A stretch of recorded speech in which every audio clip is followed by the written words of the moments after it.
नमस्कार प्रेक्षकांनो, हळद रुसली कुंकू हसलं मालिकेच्या आजच्या भागामध्ये मी आपलं मनपूर्वक स्वागत करतो.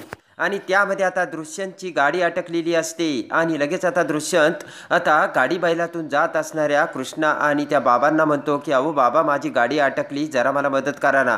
ते ऐकताच आता कृष्णा त्या बाबाला म्हणते की बाबा तुम्ही थांबा, मी आले असे म्हणत आता कृष्णा ही बैलगाडीतून खाली उतरते. आणि आता पाऊसही पडलेला असतो. पटकन कृष्णा आता बैलगाडीतून पाण्यामध्ये उडी मारते आणि आता दृश्यंतकडे बघत आता कृष्णा त्याच्याकडे येऊ लागते. आणि आता कृष्णा पटकन तिच्या हातातील दोरी आता बैलगाडीला बांधते आणि म्हणते की मारत्या जाऊ दे रे पुढे आता. आणि बैल आता पुढे जातात आणि त्याचबरोबर आता दृश्यंतची गाडी चिखलातून बाहेर निघालेली असते. दृश्यंत आता सुटकेचा श्वास सोडतो. आता कृष्णेचा हात सुद्धा चिखलाने भरलेला असतो. पटकन आता गाडी जवळ येत आता कृष्णा म्हणते की काढली का नाही तुमची गाडी चिखलातून बाहेर. आता दृश्यंत म्हणतो की तुमचा हात प्लीज, गाडी खराब होते. आणि आता लगेच आता कृष्णा म्हणते की तुमची अशीच लाखातली गाडी, पण तिच्यामध्ये चिखलातून बाहेर पडायचा दम नाहीये. तेव्हा आमच्या मारत्या आणि कुंडल्यासमोर तुमची गाडी काहीच नाही अशी कृष्णा बोलते. आणि आता लगेच दृश्यंत त्याची गाडी चालू करतो आणि जोराने आता तिथून निघून जातो. पण गाडीच्या टायरचे पाणी आता डबक्यातले कृष्णेच्या अंगावर उडते आणि लगेच आता कृष्णा पळतच म्हणते की ए फुकट, आता माझ्याकडून गाडी काढून घेतली, माझ्याच अंगावर पाणी उडवलं आणि गेला निघून, फुकट खाऊ कुठला, तुझ्या गाडीचा झाडा खुळखुळा असे म्हणत आता कृष्णा राग व्यक्त करते. आणि आता कृष्णा म्हणते की तू ये परत इकडे, तुझ्या टायरची नाही हवा काढली तर नाव कृष्णा लावणार नाही. आणि इकडे आता ऑफिसमध्ये पटकन आता गौतमीची मैत्रीण पळतच तिथे येते आणि म्हणते की गौतमी, दीप आलाय. आणि लगेच आता गौतमी उभा राहते आणि म्हणते की तो फक्त माझ्यासाठी दीप आहे, तुमच्यासाठी तो दृश्यंत आहे, त्याला दृश्यंतच म्हणायचं. आणि आता लगेच गौतमी म्हणते की तुमचा सगळ्यांचा प्लान रेडी आहे ना, ऑफिसमधले ते सगळे एम्प्लॉय म्हणतात हो. तर तिची मैत्रीण म्हणते की पण गौतमी, तू सकाळी बोललीस तसं काही करणार नाहीयेस ना. आणि लगेच आता गौतमी म्हणते की मंजिरी, मी वेडेपणा नाही करत हे. आणि आता गौतमी विचार करत म्हणते की वेडा तर डी फॉर दृश्यंत होणार आहे आणि तोही माझ्या प्रेमात, असे म्हणत आता गौतमी खुश होते. आणि आता दृश्यंत दबंग स्टाईलने आता कंपनीत येतो. ऑफिसमध्ये येताच आता समोर गौतमी उभी असते आणि पटकन आता दृश्यंतला गौतमी धरते. तर गौतमीला बघतच आता दृश्यंत खूप खुश झालेला असतो.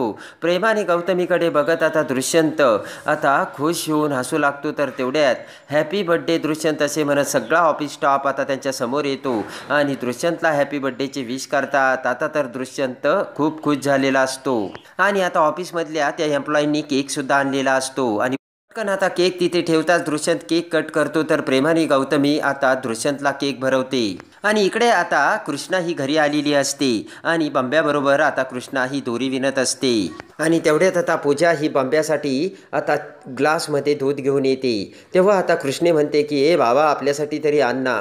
तर आता पूजा म्हणते की आता तुझं लगीन ठरलंय, तेव्हा काही गोष्टी तूच घ्यायचं शिक.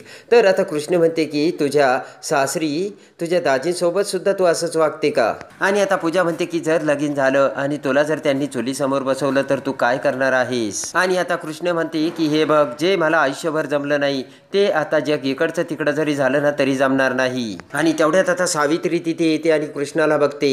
कृष्णा अशी एकदमच गावंढळ पद्धतीने बसलेली असते आणि ते बघताच आता सावित्री ओरडत म्हणते की ए झिपरे, बसली नीट बस. तर आता लगेचच कृष्णा ही सावरून बसते. आणि तेवढ्यात पूजा पुढे येत आता सावित्रीला म्हणते की आई, मी काय म्हणते, कृष्णेच्या लग्नाची तारीख नाही धरायची का. रागाने सावित्री आता पूजाकडे बघते. आणि तेवढ्यात आता सावित्री आतमध्ये जाते.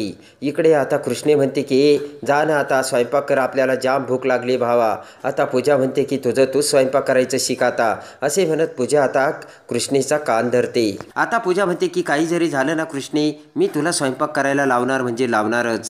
आणि आता कृष्णा भक्तीकडे बघते आणि म्हणते की भक्ती असं करू नकोस ग. आणि भक्ती रागाने आतमध्ये निघून जाते. आणि बांब्या म्हणतो की आता कृष्णा, भक्ती ताई बोलली म्हणजे बोलली. आणि आता इकडे भक्ती ही बाहेर येते आणि पुन्हा कृष्णेचा हात धरून कृष्णेला आता स्वयंपाक करण्यासाठी घरात घेऊन जाऊ लागते. आणि आता कृष्णा काही यायला तयार नसते. आता कृष्णा म्हणते की मी तुझ्या पाया पडतो भावा, आपल्याला काही जमणार नाही हे. पण आता भक्ती काही ऐकायला तयारच नसते. आणि बळजबरीने आता भक्ती आणि बांब्या दोघीही आता कृष्णेला स्वयंपाकघरात घेऊन येतात. आणि आता लगेचच इकडे भक्ती ही कृष्णेला स्वयंपाक करायला लावते. आणि इकडे आता गौतमी आणि मंजिरी दोघेही आता बेडमध्ये आलेले असतात. तर आता गौतमी तिच्यासाठी आता मंजिरीसाठी नाश्ता घेऊन येते आणि पटकन आता पोहे खाऊ लागताच आता गौतमी म्हणते की अगं थांब थांब, आणि पटकन आता मंजिरीच्या पोह्यामध्ये गौतमी वरून खोबरं टाकते आणि म्हणते आता खा, तर त्याची छान चव लागते. तेवढ्यात आता मंजिरी म्हणते की गौतमी तुझ्या हाताला खूप छान चव आहे बरं का. तेव्हा आता गौतमी म्हणते की माझ्या हातालाच फक्त छान चव नाही तर दिसायला सुद्धा मी खूप सुंदर आहे आणि माझ्या दिसण्यात सुद्धा जादू आहे. आता मंजिरी खुश होते. इकडे आता कृष्णेने बटाटे चिरलेले असतात आणि खूप सारे कांदेही कापलेले असतात, पण त्या कांद्याचे टरफलही काढलेले नसतात.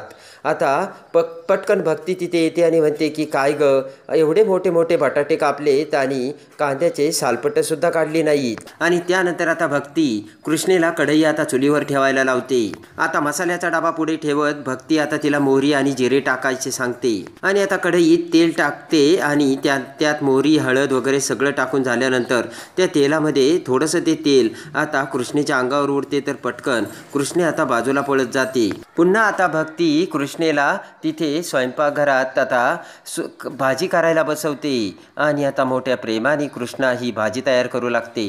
आणि तेवढ्यात आता भक्तीच्या मोबाईलवरती आता ज्या कृष्णेसोबत ज्याचं लग्न ठरलेलं असतं त्याचा फोन येतो आणि लगेच आता भक्ती म्हणते की बोला पाहुणं, आणि तिकडून आता फोनवरती काहीतरी सांगण्यात येतं. तर भक्तीचा चेहरा मात्र पडलेला असतो आणि इकडे आता दृश्यंत हा कंपनीच्या मीटिंगमध्ये बोलत असतो आणि आपल्या प्रॉडक्टचं मार्केटिंग लॉन्च करून आता त्यामध्ये आपलं मार्केटिंग कसं वाढवायचं यासंबंधी आता दृश्यंत प्रेझेंटेशन करत असतो. आणि गौतमीचं लक्ष फक्त दृश्यंतकडे लागलेलं असतं. एकटक नजरेने गौतमी दृश्यंतकडे बघत असते तर दृश्यंत हा प्रेझेंटेशन करत असतो. आता इकडे फोनवरती भक्ती ही रागावलेली असते. भक्ती म्हणते की अहो तुमच्याच मुलाची माझ्या कृष्णेसोबत लग्न करण्याची लायकी नाहीये.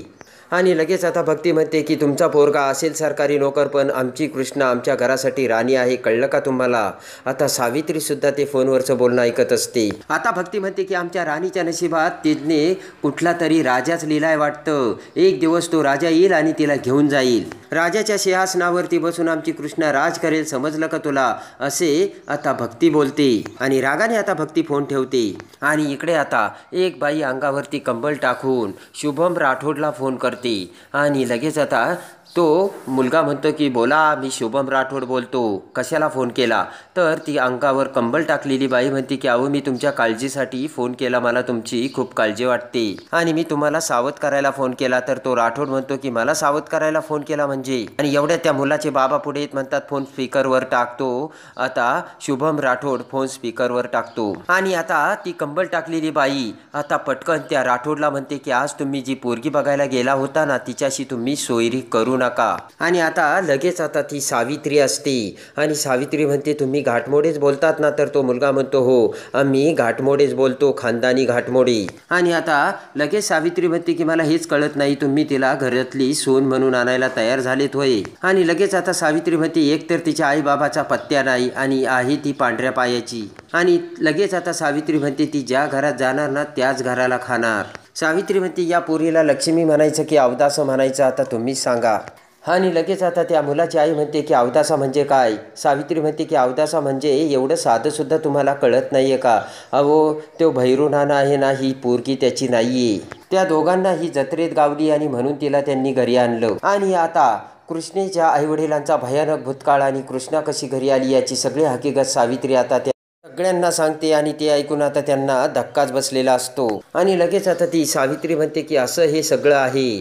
अगोदर स्वतःच्या आईबाबाला गिळलं आणि नंतर ज्याने आणलं ना त्याला सुद्धा खाऊन टाकलं. सावित्री म्हणते की आता अशा या मुलीला जर तुम्ही तुमच्या घरात सून म्हणून आणलं तर तुमचं काय होईल. आणि आता सावित्री म्हणते हे बघा तुम्हाला आता सगळं सांगून झालंय, तेव्हा तुम्ही आणि आता तुमचं नशीब. आणि आता हे सगळं सावित्रीच्या डोळ्यासमोर येत असतं आणि सावित्रीनेच आता कृष्णेचं लग्न मोडलेलं असतं. कृष्णेकडे बघत बघत आता सावित्री विचार करते की ही ना याच घरात अशी कामं करायला राहिली पाहिजे. आणि आता भक्तीचं फोनवरचं बोलणं ऐकून कृष्णा खूप आनंदी झालेली असते. उठून उभा राहत कृष्णा आता देवी आईला हात जोडते आणि म्हणते की बरं झालं माझं लग्न मोडलं, देवी आई खरंच तुझी कृपा. आणि आता हसतच कृष्णा म्हणते की भक्ती तू म्हणालीस ना माझ्या नशिबात राजा आहे म्हणून, मग येऊ दे त्याला. कृष्णा म्हणते मग भक्ती कशाला घाई करायची, वाट बघू ना आपण. आता भक्तीला वाईट वाटतं. आणि इकडे आता दुष्यंत हा त्या प्रोजेक्टची सगळी माहिती सांगतो. एकदा का हा प्रोजेक्ट आपण क्रॅक केला की मग आपण सगळ्याच कंपन्यांना मागं टाकू आणि आपली कंपनी उज्ज्वल भविष्याकडे जाईल, असे आता दुष्यंत सगळ्यांना सांगत असतो. आणि लगेच आता दुष्यंत म्हणतो की यावर्षी आपला नीट प्रॉफिट 1.5ने ग्रो होणार आहे. आणि असं जर झालं तर यावर्षी आपण 2000 करोडपर्यंत प्रॉफिटमध्ये मजल मारलीच म्हणून समजा. आणि लगेच आता सगळेजण टाळ्या वाजवतात. आणि तेव्हा काही जरी झालं तरी हा प्रोजेक्ट आपल्याला हातातून जाऊ द्यायचा नाही. आणि हा प्लांट जर आपल्या हातात आला तर मग आपल्या कंपनीची ग्रोथ झालीच म्हणून समजा, असे आता दुष्यंत सगळ्यांना सांगतो. आता गावामध्ये एका शेळीचा पाय मोडलेला असतो आणि त्या शेळीचा मालक आणि तो मुलगा आता त्या शेळीला उचलून आता घेऊन जात असतो. आणि तेवढ्या समोरून त्यांना कृष्णा दिसते. आणि लगेच आता तो शेळीवाला मालक म्हणतो की अरे आपल्या शेळीला या कृष्णेला दाखव. आणि लगेच आता तो मालक म्हणतो की कृष्णे अगं आमच्या शेळीचा पाय मोडला, जरा बघ ना. तर तो मुलगा म्हणतो की ही काय करणार आहे. तेव्हा तो माणूस म्हणतो की अरे आपल्या गावात कोणत्याही जनावराला जर इजा झाली ना तर लोक कृष्णेकडे त्यांना घेऊन येतात. कृष्णा आता त्या शेळीला बघते, तिचा पाय आपल्या हाताने चाचपून बघते. आणि आता तो मुलगा म्हणतो की नारायण मी तुला पुन्हा एकदा सांगतो बरं का, माझ्या शेळीला जी दुखापत झाली ना त्याची भरपाई मिळायलाच पाहिजे. तर इकडे बाळजाबाई आता ट्रॅक्टर चालवून रस्त्याने येत असते.